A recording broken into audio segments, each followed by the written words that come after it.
உபாகமம் அதிகாரம் 26. உன் தேவனாகிய கர்த்தர் உனக்கு சுதந்திரமாக கொடுக்கும் தேசத்தில் நீ போய் சேர்ந்து அதை கட்டிக்கொண்டு அதில் வாசம் பண்ணும்போது, உன் தேவனாகிய கர்த்தர் உனக்கு கொடுக்கும் உன் தேசத்தில் நீ பயிரிடும் நிலத்தின் கனிகளிலெல்லாம் முந்தின பலனை எடுத்து ஒரு கூடையிலே வைத்து, உன் தேவனாகிய கர்த்தர் தமது நாமம் விளங்கும்படி தெரிந்து கொண்டிருக்கும் ஸ்தானத்திற்கு போய் அந்நாட்களில் இருக்கும் ஆசாரியனிடத்தில் சென்று அவனை நோக்கி, கர்த்தர் எங்களுக்கு கொடுக்க நம்முடைய பிதாக்களுக்கு ஆணையிட்ட தேசத்தில் வந்து சேர்ந்தேன் என்று இன்று உம்முடைய தேவனாகிய கர்த்தருடைய சந்நிதியில் அறிக்கையிடுகிறேன் என்பாயாக. அப்பொழுது ஆசாரியன் அந்த கூடையை உன் கையிலிருந்து வாங்கி அதை உன் தேவனாகிய கர்த்தரின் பலிபீடத்திற்கு முன்பாக வைக்க கடவன். அப்பொழுது நீ உன் தேவனாகிய கர்த்தருடைய சந்நிதியில் நின்று வசனித்து சொல்ல வேண்டியது என்னவென்றால், என் தகப்பன் அழிவுக்கு நேரான சீரியா தேசத்தானாய் இருந்தான். அவன் கொஞ்சம் ஜனங்களோட எகிப்துக்கு போய் அவ்விடத்தில் பரதேசியாய் சஞ்சரித்து அங்கே பெரிய பலத்த திரட்சியான ஜாதியானான். எகிப்தியர் எங்களை ஒடுக்கி எங்களை சிறுமைப்படுத்தி எங்கள் மேல் கடினமான வேலையை சுமத்தின போது, எங்கள் பிதாக்களின் தேவனாகிய கர்த்தரை நோக்கி கூப்பிட்டோம். கர்த்தர் எங்கள் சத்தத்தை கேட்டு எங்கள் சிறுமையையும் எங்கள் வருத்தத்தையும் எங்கள் ஒடுக்கத்தையும் பார்த்து, எங்களை பலத்த கையினாலும் ஓங்கிய புயத்தினாலும் மகா பயங்கரங்களினாலும் அடையாளங்களினாலும் அற்புதங்களினாலும் எகிப்திலிருந்து புறப்பட பண்ணி எங்களை இவ்விடத்துக்கு அழைத்து வந்து பாலும் தேனும் ஓடுகிற தேசமாகிய இந்த தேசத்தை எங்களுக்கு கொடுத்தார். இப்பொழுதும் இதோ கர்த்தாவே, தேவரீர் எனக்கு கொடுத்த நிலத்தினுடைய கனிகளின் முதற் பலனை கொண்டு வந்தேன் என்று சொல்லி அதை உன் தேவனாகிய கர்த்தருடைய சந்நிதியில் வைத்து உன் தேவனாகிய கர்த்தருடைய சந்நிதியில் பணிந்து, நீயும் லேவியனும் உன்னிடத்தில் இருக்கிற பரதேசியும் உன் தேவனாகிய கர்த்தர் உனக்கும் உன் வீட்டாருக்கும் அனுக்கிரகம் பண்ணின சகல நன்மைகளின் நிமித்தமும் சந்தோஷப்படுவீர்களாக. தசமபாகம் செலுத்தும் வருஷமாகிய 3ஆம் வருஷத்திலே நீ உன் வரத்திலெல்லாம் 10% எடுத்து லேவியனும் பரதேசியும் திக்கற்ற பிள்ளையும் விதவையும் உன் வாசல்களில் புசித்து திருப்தியாகும்படி அவர்களுக்கு கொடுத்து தீர்ந்த பின்பு, நீ உன் தேவனாகிய கர்த்தருடைய சந்நிதியில் போய் அவரை நோக்கி, தேவரீர் எனக்கு கொடுத்த எல்லா கட்டளைகளின்படியும் நான் பரிசுத்தமான பொருள்களை என் வீட்டிலிருந்து எடுத்து வந்து லேவியனுக்கும் பரதேசிக்கும் திக்கற்ற பிள்ளைக்கும் விதவைக்கும் கொடுத்தேன். உம்முடைய கட்டளைகளில் ஒன்றையும் நான் மீறவும் இல்லை, மறக்கவும் இல்லை. நான் துக்கம் கொண்டாடும் போது அதில் புசிக்கவும் இல்லை. தீட்டான காரியத்துக்கு அதில் ஒன்றும் எடுக்கவும் இல்லை. இளவு காரியத்துக்காக அதில் ஒன்றும் படைக்கவும் இல்லை. நான் என் தேவனாகிய கர்த்தரின் சத்தத்திற்கு கீழ்ப்படிந்து தேவரீர் எனக்கு கட்டளிட்டபடி சகலமும் செய்தேன். நீர் உமது பரிசுத்த வாசஸ்தலமாகிய பரலோகத்திலிருந்து நோக்கி பார்த்து உமது ஜனங்களாகிய இஸ்ரவேலரையும் நீர் எங்கள் பிதாக்களுக்கு ஆணையிட்டபடியே எங்களுக்கு கொடுத்த பாலும் தேனும் ஓடுகிற தேசத்தையும் ஆசீர்வதியும் என்று சொல்வாயாக. இந்த கட்டளைகளின்படியும் நியாயங்களின்படியும் நீ செய்யும் பொருட்டு இன்று உன் தேவனாகிய கர்த்தர் உனக்கு கட்டளையிடுகிறார். ஆகையால் உன் முழு இருதயத்தோடும் உன் முழு ஆத்மாவோடும் அவைகளை காத்து நடக்க கடவாய். கர்த்தர் எனக்கு தேவனாய் இருப்பார் என்றும், நான் அவர் வழிகளில் நடந்து அவர் கட்டளைகளையும் அவர் கற்பனைகளையும் அவர் நியாயங்களையும் கைக்கொண்டு அவர் சத்தத்திற்கு கீழ்ப்படிவேன் என்றும் நீ இன்று அவருக்கு வாக்கு கொடுத்தாய். கர்த்தரும் உனக்கு வாக்கு கொடுத்து உனக்கு சொல்லியிருக்கிறபடி நீ என்னுடைய கட்டளைகளையெல்லாம் கைக்கொண்டால் எனக்கு சொந்த ஜனமாயிருப்பாய் என்றும், நான் உண்டு பண்ணின எல்லா ஜாதிகளை பார்க்கிலும் புகழ்ச்சியிலும் கீர்த்தியிலும் மகிமையிலும் உன்னை சிறந்திருக்கும்படி செய்வேன் என்றும், நான் சொன்னபடியே நீ உன் தேவனாகிய கர்த்தரான எனக்கு பரிசுத்த ஜனமாயிருப்பாய் என்றும் அவர் இன்று உனக்கு சொல்லுகிறார் என்றான். உபாகமம் அதிகாரம் 27. பின்பு மோசே இஸ்ரவேலின் மூப்பர் கூட இருக்கையில் ஜனங்களை நோக்கி, நான் இன்று உங்களுக்கு விதிக்கிற கட்டளைகளையெல்லாம் கைக்கொள்ளுங்கள். உன் தேவனாகிய கர்த்தர் உங்களுக்கு கொடுக்கும் தேசத்திற்கு நீ போக யோர்தானை கடக்கும் நாளில் நீ பெரிய கல்லுகளை நாட்டி அவைகளுக்கு சாந்து பூசி உன் பிதாக்களின் தேவனாகிய கர்த்தர் உனக்கு சொன்னபடி உனக்கு கொடுக்கும் பாலும் தேனும் ஓடுகிற தேசத்திற்குள் பிரவேசிக்கும்படி நீ கடந்து போன பின்பு இந்த நியாயப்பிரமாண வார்த்தைகள் யாவையும் அவைகளில் எழுதக்கடவாய். மேலும் நீங்கள் யோர்தானை கடந்தபோது இன்று நான் உங்களுக்கு கட்டளையிட்டபடி அந்த கல்லுகளை ஏபால் மலையிலே நாட்டி அவைகளுக்கு சாந்து பூசி அங்கே இருப்பாயுதம் படாத கற்களாலே உங்கள் தேவனாகிய கர்த்தருக்கு ஒரு பலிபீடத்தை கட்டக்கடவாய். நீ உன் தேவனாகிய கர்த்தரின் பலிபீடத்தை முழு கற்களாலே கட்டி அதன் மேல் உன் தேவனாகிய கர்த்தருக்கு சர்வாங்க தகன பலிகளையும் சமாதான பலிகளையும் இட்டு உன் தேவனாகிய கர்த்தருடைய சன்னதியில் புசித்து சந்தோஷமாயிருந்து அந்த கல்லுகளில் இந்த நியாயப்பிரமாணத்தின் வார்த்தைகளையெல்லாம் துலக்கமாய் எழுதக்கடவாய் என்று கட்டளையிட்டான். பின்னும் மோசே லேவியராகிய ஆசாரியர்களும் கூட இருக்கையில் இஸ்ரவேலர் எல்லாரையும் நோக்கி, இஸ்ரவேலே, கவனித்து கேள். இந்நாளிலே உன் தேவனாகிய கர்த்தருக்கு ஜனமானாய். ஆகையால் நீ உன் தேவனாகிய கர்த்தருடைய சத்தத்திற்கு கீழ்ப்படிந்து இன்று நான் உனக்கு விதிக்கிற அவருடைய கற்பனைகளின்படியும் அவருடைய கட்டளைகளின்படியும் செய்வாயாக என்று சொன்னான்.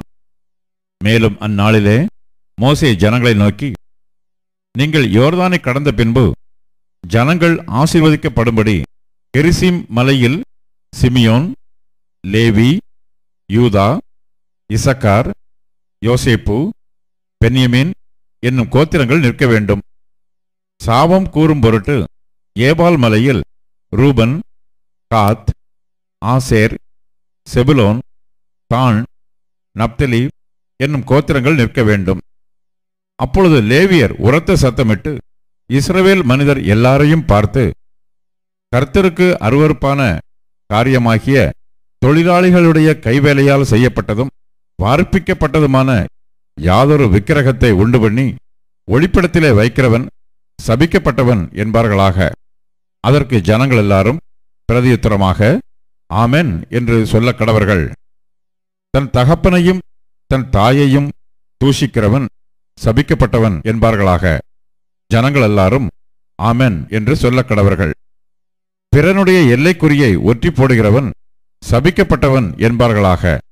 ஜனங்கள் எல்லாரும் ஆமென் என்று சொல்ல கடவர்கள். குருடனை வழிதப்பச் செய்கிறவன் சபிக்கப்பட்டவன் என்பார்களாக. ஜனங்கள் எல்லாரும் ஆமென் என்று சொல்ல கடவர்கள். பரதேசி, திக்கற்றவன், விதவை ஆகிய இவர்களுடைய நியாயத்தை புரட்டுகிறவன் சபிக்கப்பட்டவன் என்பார்களாக. ஜனங்கள் எல்லாரும் ஆமென் என்று சொல்ல கடவர்கள். தன் தகப்பன் மனைவியோட சயனிக்கிறவன் தன் தகப்பனுடைய மானத்தை திறந்தபடினாலே சபிக்கப்பட்டவன் என்பார்களாக. ஜனங்கள் எல்லாரும் ஆமென் என்று சொல்ல கடவர்கள். யாதொரு மிருகத்தோட புணர்ச்சி செய்கிறவன் சபிக்கப்பட்டவன் என்பார்களாக. ஜனங்கள் எல்லாரும் ஆமென் என்று சொல்ல கடவர்கள். தன் தகப்பனுக்காவது தாய்க்காவது குமாரத்தியாகிய தன் சகோதரியோட சயனிக்கிறவன் சபிக்கப்பட்டவன் என்பார்களாக. ஜனங்கள் எல்லாரும் ஆமென் என்று சொல்ல கடவர்கள். தன் மாமியோட சயனிக்கிறவன் சபிக்கப்பட்டவன் என்பார்களாக. ஜனங்கள் எல்லாரும் ஆமென் என்று சொல்ல கடவர்கள். ஒளிப்பிடத்திலே பிறனை கொலை செய்கிறவன் சபிக்கப்பட்டவன் என்பார்களாக. ஜனங்கள் எல்லாரும் ஆமென் என்று சொல்ல கடவர்கள். குற்றமில்லாதவனை கொலை செய்யும்படி பரிதானம் வாங்குகிறவன் சபிக்கப்பட்டவன் என்பார்களாக. ஜனங்கள் எல்லாரும் ஆமென் என்று சொல்ல கடவர்கள். இந்த நியாயப்பிரமாண வார்த்தைகளை எல்லாம் கைக்கொண்டு நடவாதவன் சபிக்கப்பட்டவன் என்பார்களாக. ஜனங்கள் எல்லாரும் ஆமென் என்று சொல்ல கடவர்கள். சங்கீதம் 19. ராகத் தலைவனுக்கு ஒப்புவிக்கப்பட்ட தாவீதின் சங்கீதம். வானங்கள் தேவனுடைய மகிமையை வெளிப்படுத்துகிறது. ஆகாய விரிவு அவருடைய கரங்களின் கிரியையை அறிவிக்கிறது. பகலுக்கு பகல் வார்த்தைகளை பொழிகிறது, இரவுக்கு இரவு அறிவை தெரிவிக்கிறது. அவைகளுக்கு பேச்சுமில்லை, வார்த்தையுமில்லை, அவைகளின் சத்தம் கேட்கப்படுவதுமில்லை. ஆகிலும் அவைகளின் சத்தம் பூமி எங்கும், அவைகளின் வசனங்கள் பூச்சக்கரத்து கடைசி வரைக்கும் செல்லுகிறது. அவைகளில் சூரியனுக்கு ஒரு கூடாரத்தை ஸ்தாபித்தார். அது தன் மணவரையிலிருந்து புறப்படுகிற மணவாளனைப் போல் இருந்து பராக்கிரமசாலியைப் போல் தன் பாதையில் ஓட மகிழ்ச்சியாயிருக்கிறது. அது வானங்களின் ஒரு முனையிலிருந்து புறப்பட்டு அவைகளின் மறுமுனை வரைக்கும் சுற்றி ஓடுகிறது. அதன் காந்திக்கு மறைவானது ஒன்றுமில்லை. கர்த்தருடைய வேதம் குறைவற்றதும் ஆத்துமாவை உயிர்ப்பிக்கிறதுமாயிருக்கிறது. கர்த்தருடைய சாட்சி சத்தியமும் பேதையை ஞானியாக்கிறதுமாயிருக்கிறது. கர்த்தருடைய நியாயங்கள் செம்மையும் இருதயத்தை சந்தோஷிப்பிக்கிறதுமாயிருக்கிறது. கர்த்தருடைய கற்பனை தூய்மையும் கண்களை தெளிவிக்கிறதுமாயிருக்கிறது. கர்த்தருக்கு பயப்படுகிற பயம் சுத்தமும் என்றைக்கும் நிலைக்கிறதுமாயிருக்கிறது. கர்த்தருடைய நியாயங்கள் உண்மையும் அவைகள் அனைத்தும் நீதியுமாயிருக்கிறது. அவைகள் பொன்னிலும் மிகுந்த பசும் பொன்னிலும் விரும்பப்படத்தக்கதும் தேனிலும் தேன் கூட்டிலிருந்து ஒழுகும் தெளித்தேனிலும் மதுரமுள்ளதுமாயிருக்கிறது. அன்றியும் அவைகளால் உமது அடியேன் எச்சரிக்கப்படுகிறேன். அவைகளை கைக்கொள்ளுகிறதனால் மிகுந்த பலன் உண்டு. தன் பிழைகளை உணர்கிறவன் யார்? மறைவான குற்றங்களுக்கு என்னை நீங்களாக்கும். துணிகரமான பாவங்களுக்கு உமது அடியேனை விலக்கி காரும். அவைகள் என்னை ஆண்டுகொள்ள ஒட்டாதிரும். அப்பொழுது நான் உத்தமனாகி பெரும் பாதகத்துக்கு நீங்களாயிருப்பேன். என் கன்மலையும் என் மீட்பருமாகிய கர்த்தாவே, என் வாயின் வார்த்தைகளும் என் இருதயத்தின் தியானமும் உமது சமூகத்தில் பிரீதியாயிருப்பதாக. நீதிமொழிகள் அதிகாரம் 12. புத்திமதிகளை விரும்புகிறவன் அறிவை விரும்புகிறான். கடிந்து கொள்ளுதலை வெறுக்கிறவனோ மிருக குணமுள்ளவன். நல்லவன் கர்த்தரிடத்தில் தயை பெறுவான். துர்ச்சிந்தனைகளுள்ள மனுஷனை அவர் ஆக்கினைக்கு உட்படுத்துவார். துன்மார்க்கத்தினால் மனுஷன் நிலைவரப்படான். நீதிமான்களுடைய வேரோ அசையாது. குணசாலியான ஸ்திரீ தன் புருஷனுக்கு கிரீடமாயிருக்கிறாள். இலச்சை உண்டு பண்ணுகிறவளோ அவனுக்கு எலும்புருக்கியாயிருக்கிறாள். நீதிமான்களுடைய நினைவுகள் நியாயமானவைகள், துன்மார்க்கருடைய ஆலோசனைகளோ சூதானவைகள். துன்மார்க்கரின் வார்த்தைகள் இரத்தஞ்சிந்த பதிவிரிப்பதைப் பற்றியது. உத்தமருடைய வாயோ அவர்களை தப்புவிக்கும். துன்மார்க்கர் கவிழ்க்கப்பட்டு ஒளிந்து போவார்கள். நீதிமான்களுடைய வீடோ நிலை நிற்கும். தன் புத்திக்கு தக்கதாக மனுஷன் புகழப்படுவான். மாறுபாடான இருதயமுள்ளவனோ இகழப்படுவான். ஆகாரம் இல்லாதவனாயிருந்தும் தன்னைத்தான் கனம் பண்ணிக் கொள்ளுகிறவனை பார்க்கிலும் கனமற்றவனாயிருந்தும் பணிவிடைக்காரன் உள்ளவன் உத்தமன். நீதிமான் தன் மிருக ஜீவனை காப்பாற்றுகிறான்.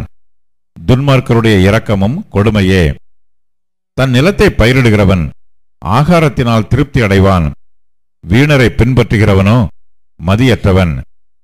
துன்மார்க்கன் துஷ்டருடைய வலையை விரும்புகிறான். நீதிமானுடைய வேர் கனி கொடுக்கும்.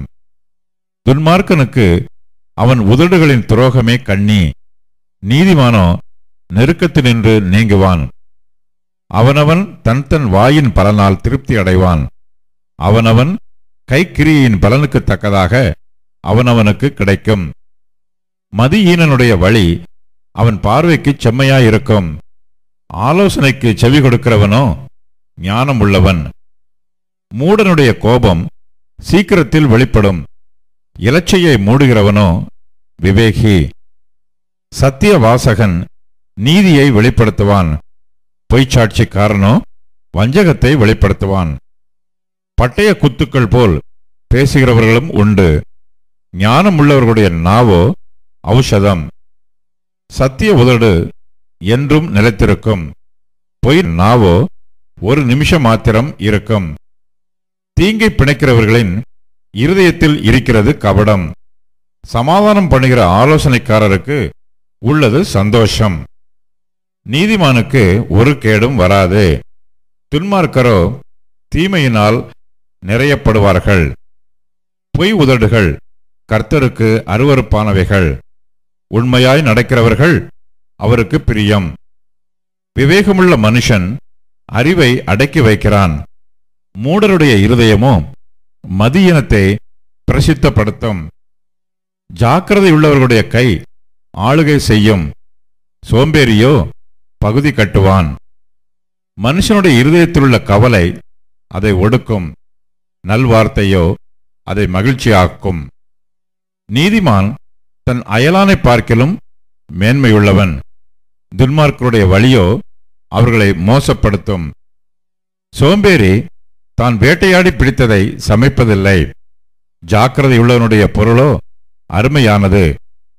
நீதியின் பாதையில் ஜீவன் உண்டு, அந்த பாதையில் மரணம் இல்லை.